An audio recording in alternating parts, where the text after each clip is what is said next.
roza tutgan odam 100% rozasi Alloh uchun bo'ladi degani.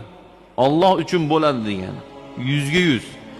Mana ertaga saharlikka turib og'zni bekitdingizmi, iftorlikgacha rozani ochadigan ishni qilmadingizmi, iftorda og'izni ochdingizmi, 100% sizni rozangiz aniq Alloh uchun bo'ladi. Hozirgi jum'ani siznikini aniq Alloh uchun demasligimiz mumkin. Mani shu yerda ma'vizam aniq Alloh uchun deya olmaysiz. Men qalbim biladi, Allohim biladi buni. Sizni ham qalbingiz biladi, Allohingiz biladi, Robbingiz biladi.